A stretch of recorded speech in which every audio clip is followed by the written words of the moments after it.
it is my friend Sarah's birthday tomorrow, and because the shelter in place is still in effect in the Bay Area, she can't get her favorite cupcake from icing on the cake. And so I decided to do the next best thing, and that is bake her a cake. But I actually think that this is my favorite cake recipe and my favorite cake that I've had. In fact, with my own family, this is the cake that they request me to make them on their birthday. And so today we are going to be making a white cake with a chocolate ganache filling and a chocolate buttercream topping. So it looks like there's a lot of ingredients here, but it's pretty easy to do, and I'm going to talk you through everything that you need. So the first thing that you are going to need is you are going to need 5 eggs. You are going to need 2 sticks of butter, a half a cup of shortening. I know that that sounds a lot, but the shortening actually makes everything really good. You're going to need 2 teaspoons of baking powder. You're going to need a little salt.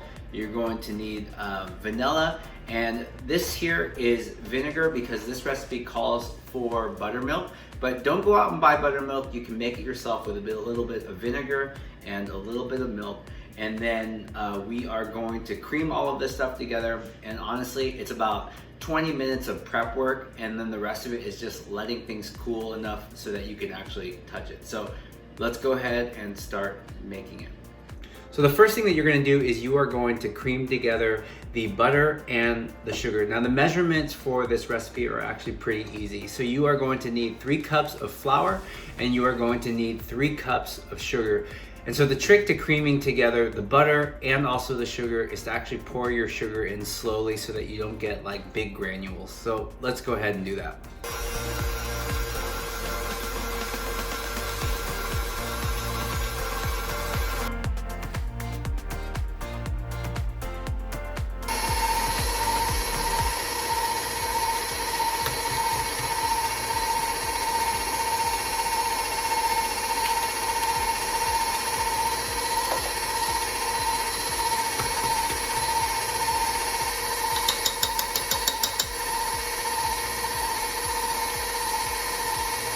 Here I've got my pitcher that I use to make coffee, but it actually has a really good measuring device, especially when you pour this thing in. So what you're gonna be doing is you're gonna be pouring about a half a cup or 4 ounces of milk. And to that 4 ounces of milk, you are going to put in a half a tablespoon of vinegar. It's pretty easy measurements. For every cup of milk that you use, just use 1 tablespoon. So I'm actually cutting this in half. And all I'm going to do is just go ahead and put that in the milk and let it just sit there for a few minutes, and that's going to go ahead and make it butter. So now that we have the eggs, the butter, and the sugar all creamed together, the next thing that we are going to do is we are going to start sifting the flour as well as the baking powder and the salt together in a giant bowl so I don't make a huge mess. So remember, 3 cups of sugar, 3 cups of flour.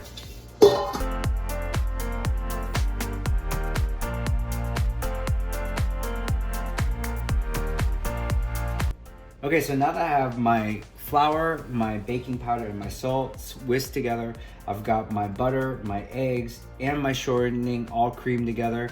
Now I'm gonna start making the wet ingredients. And so in here I have half a cup of our homemade buttermilk, and now I'm gonna add another half cup of regular whole milk, as well as 2 teaspoons of vanilla into my milk jug. And we're gonna start kind of incorporating, taking turns, putting some flour inside the butter mixture, and then we're gonna alternate and pour a little bit of our liquid mixture into the mixer as well. So I'll show you how to do it, it'll make more sense.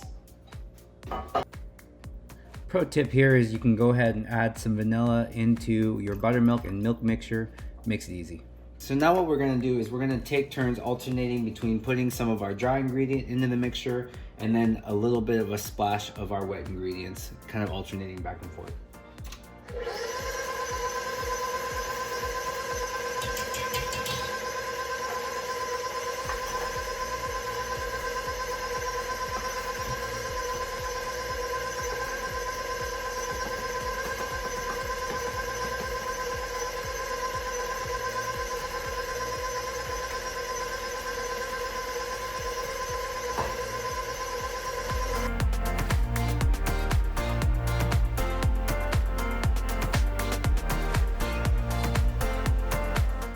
Okay, so the next thing that you're gonna do is you're gonna take an 8-inch cake pan or a pie pan like this.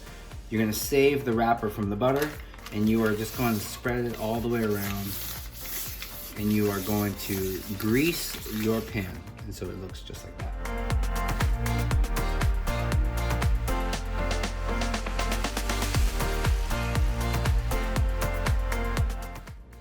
Next thing you're gonna do is put this in a 350-degree oven for about 30 minutes. Make sure you check on it with a chopstick or a toothpick in the center to make sure that it's done.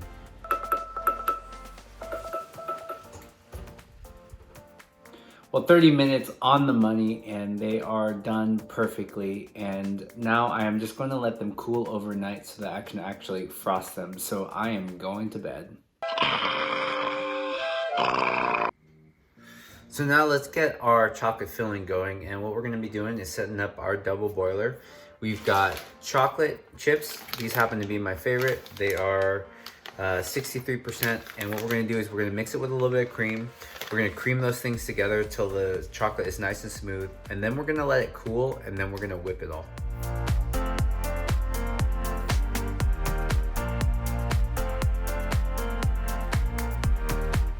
So there you have it. You've got a nice ganache going, and what we're gonna do now is we're gonna let this thing cool, and then we're gonna go ahead and whip this up in our machine.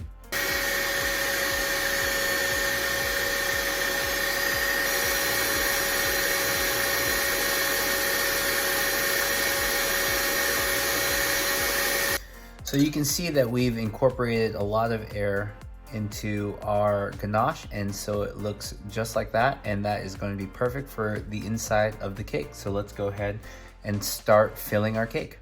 To get our cake ready to be filled and frosted, just to make things a little bit easier, I've got a turntable, which I got on Amazon pretty cheap. It just basically spins the cake so that when you frost it, you just have to spin the table, and it makes it really easy.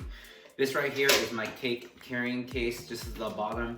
Because I'm gonna be delivering it in a car, I don't want it to go all over my car, and so I like to just put all of my cakes directly inside the carrying case, and then it's a good way for people to be able to save it, and they'll return it at the end. So what I'm gonna do in order to get this cake ready is we've got a little bit of our filling. We're gonna go ahead and add that to the bottom of the cake plate, because we just don't want our cake slipping around.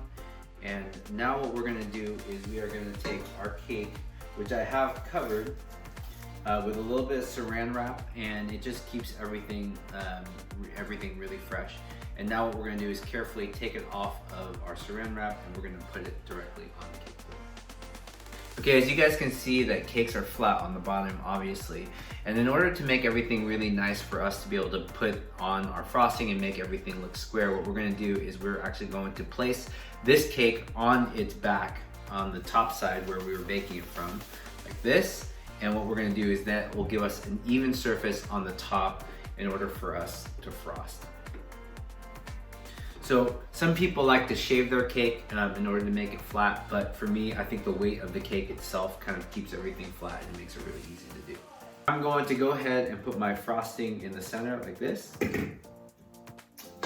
And what we're gonna go ahead and do is just go ahead and spread the inside of our cake around, just like that. Okay, so now that that internal of the filling is done, what I'm gonna do is go ahead and take the top of the cake, and I'm going to place it, again, the top side down so that we have a nice even surface on the top. So to make our buttercream frosting, now what we're gonna be doing is we are gonna use 2 sticks of butter. We are going to use a little bit of milk, and we're gonna have powdered sugar, and we're gonna start kind of adding all of the ingredients really slowly.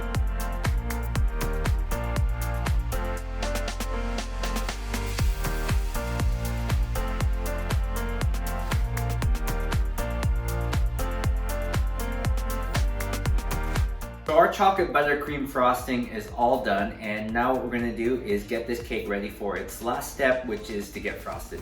Now I have to tell you that I am not the best cake froster in the world, but with this offset spatula, I can do a decent enough job.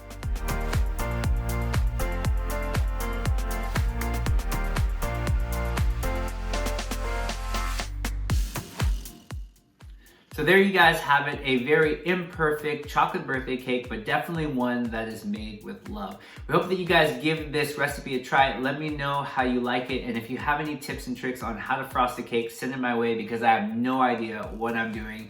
And a very, very happy birthday to our friend Sarah. We hope that today you are blessed with comments and encouragement from the people who love you. We hope that in this season that you continue to figure out ways to love your neighbor, and we'll see you for the next tutorial.